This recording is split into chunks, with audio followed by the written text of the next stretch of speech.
मौलूद मुक़द्दस, हयात अक़दस और फ़ाते अजल खुदावंद यस्सु अल मसीह के नाम में आपकी सलामती हो। क्या आपको कभी इत्तफाक हुआ कि आप कोई बदरू निकाल सके या ऐसे लोगों के लिए दुआ कर सकें जो कि जादूगरी का शिकार होते हैं, या शायद आपने कभी किसी को देखा हो ऐसा होते हुए।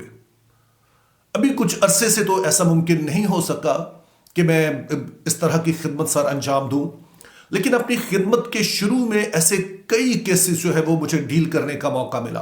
बल्कि सच ये है कि जब मैंने वो केसेस अटेंड किए तो मैंने खुदावंद की कुदरत को काम करते देखा और मेरा ईमान जो था वो एक नए लेवल पर गया। चूंकि आम शिफा को तो शायद आप होता नहीं देखते हैं, लेकिन इस तरह के केसेस में आप मरीजों को फौरन ठीक होता देखते हैं। इसीलिए ये मेरे लिए एक बड़ा ही अहम तजुर्बा था। और इसी दौरान जो एक बड़ा ही अहम असूल, जो रूहानी जंग का असूल है, वो मैंने सीखा। वो ये था कि जब इस तरह के केसेस को अटेंड करने के लिए जाते हैं तो आप वहां तैयार होकर जाते हैं। आप पहले से अपने आप को खुदावंद के हजूर में सबमिट करते हैं, आप दुआ करते हैं, रोजा रखते हैं, और उसके बाद आप ऐसी जगहों पे जाते हैं। वहां पर जाकर हम ऐलान करते, वहां पर हम खुदा के बारे में, जो खुदा के इख्तियार है, खुदा की कुदरत है, खुदा की ज़ात है, खुदा के काम है जो उसने माजी में किए, हम उनका ऐलान करते। मेरे लिए ये बात बड़ी ही हैरान कुन थी कि जब हम खुदा की कुदरत का ऐलान करते तो आम तौर पर ये वो वक्त होता था जब बदरूहें चिल्लाने लगती। ये वो वक्त था जब आम तौर पे वो भाग जाती। ऐसे कई तजर्बे हैं जो कि मैं बयान कर सकता हूं, लेकिन जाहिर है कि वक्त की किल्लत के बायस नहीं किया जा सकता है। लेकिन नुक्ता ये है कि जब हम इस तरह की रूहानी जंग में जाते तो वहां पर जाकर हम कुछ मांगते नहीं थे, वहां पर जाकर हम ऐलान करते थे, हम खुदा के इख्तियार का इकरार करते थे। हम वहां पर खुदा के बारे में स्टेटमेंट देते थे कि वो कौन है, उसकी कुदरत क्या है, उसका इख्तियार क्या है और उसने किया क्या है, और वो उस भाई या बहन जो बदरू गिरफ्ता उसके लिए क्या कर सकता है। और हम उन बातों का ऐलान या इकरार करते, या इंग्लिश में कहेंगे तो हम स्टेटमेंट देते थे। रूहानी जंग के हवाले से हमने दूसरी बात ये याद रखनी है कि ये सिर्फ उस वक्त ही नहीं होती जब कोई बदरू गिरफ्तार हो या किसी पर जादूगरी की हो। खुदा के लोग होने के नाते, खुदा की बादशाही में होने के नाते मुसलसल हम रूहानी जंग का शिकार होते हैं। वो लोग जो ईमानदार हैं वो मुसलसल रूहानी जंग का शिकार हैं। ये जंग और भी शिद्दत इख्तियार कर जाती है कि जब हम किसी मुश्किल हालात में से गुजर रहे होते हैं, जब जस्मानी तौर पर हम कमजोर हों या जस्मानी तौर पर हम किसी मुश्किल का शिकार हों, तो ये जंग और भी शिद्दत इख्तियार कर जाती है। इसकी मिसाल आपको खुदावंद यस्सु मसीह की जिंदगी से मिलती है। 40 दिन और रात फाका करके, रोजा रखकर, अब उनका जिस्म कमजोर हो चुका था और यह वक्त था जब इब्लीस उनको आजमाने के लिए आया।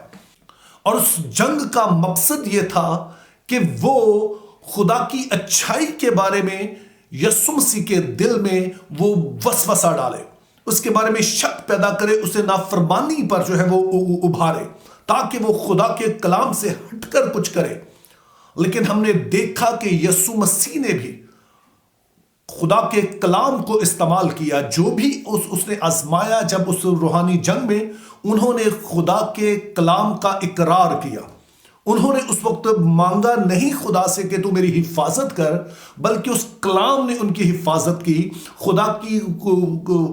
खुदा की जो बातें हैं, जो कुछ खुदा है, जो कुछ खुदा चाहता है, उससे उन्होंने उसका मुकाबला किया। अब मेरे अजीजों, मुझे इसमें किसी तरह की कोई हैरत नहीं है कि ज़बूर 23 दुनिया के मकबूल तरीन ज़बूरों में से एक है। पाकिस्तान में ही आप देखिए उन लोगों को जो कि अपने बच्चों की तरबियत मसीही तौर तरीके से करते हैं, वो आम तौर पर अपने बच्चों को इब्तदा में दुआए रबानी सिखाते हैं, वो 10 अहकाम सिखाते हैं, और इसका एक लाजमी हिस्सा ज़बूर 23 होता है। बहुत सारे नहीं जानते कि वो ऐसा क्यों करते हैं, लेकिन मेरे अजीजों, ये एक ईमान का इजहार होता है, क्योंकि उन्होंने खुद कभी ना कभी इस ज़बूर का तजर्बा किया होता है।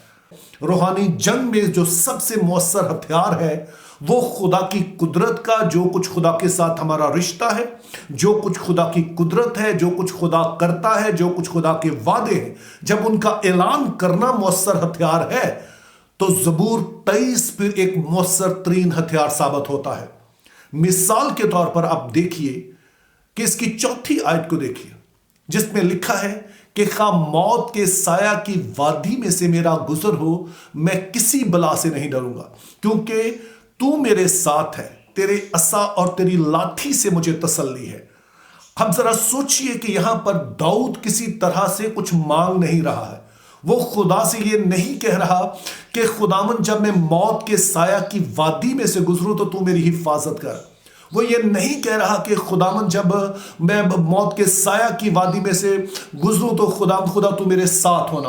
वो ये नहीं कह रहा कि खुदावन जब मौत के साया की वादी में से गुजरूं तो खुदा तू अपने असा और लाठी से खुदा मेरी हिफाजत करना, बल्कि वो ऐलान करता है, कहता है चूंकि खुदा मेरा चरवाहा है इसलिए मेरा अंदर से दिल मुतमईन है कि जब मैं इसमें से गुजरूंगा तो वो मेरे साथ होगा।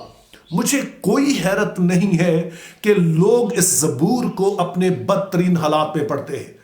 एक खादम होने के नाते बहुत सारे लोग मेरे पास आते हैं और आकर वो अपने लिए दुआ का कहते हैं, और एक वक्त वो होता है जब लोगों ने खास तौर पे ऑपरेशन थिएटर में जाना होता है, चाहे वो हमारी बहनें बेटियां हों जिनको डिलीवरी के लिए जाना होता है, या फिर भाई हों जिन्होंने कभी किसी बीमारी की वजह से जाना हो। तो उनकी बात में एक गवाही जो सुनने वाली होती है वो ये है कि जब हम ऑपरेशन थिएटर में थे, जब हम वहां पर मौजूद थे, तो वहां पर हमारा दिल बड़ा परेशान था। फिर हमने ज़बूर 23 को पढ़ा और हमें बड़ी तसल्ली मिली। क्यों उन्हें तसल्ली मिली? क्योंकि ये जिस्मानी कमजोरी में वो रूहानी जंग का शिकार है।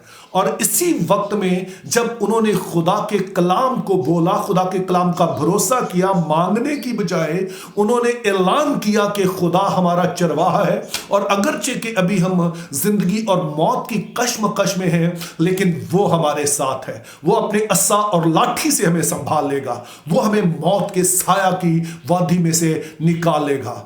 कोई हैरत की बात नहीं है कि सदियों से ये ज़बूर लोगों को तसल्ली दे रहा है, क्योंकि ये ज़बूर रूहानी जंग का एक हथियार है। इसीलिए जब भी खुदा के लोग इस मुश्किल में से गुजरते हैं तो खुदा के लोग इस हथियार को इस्तेमाल करते हैं। अगर आप इस वीडियो को देख रहे हैं तो मेरे अजीजों, खुदा का कलाम आपका हथियार है। ज़बूर 23 उनमें से एक है। ये ज़बूर किस तरह से और सिचुएशंस में हमारे लिए एक हथियार बनता है, इस पर हम कल बात करेंगे। आज के लिए मेरी दुआ है कि आपका दिन बहुत अच्छा गुजरे।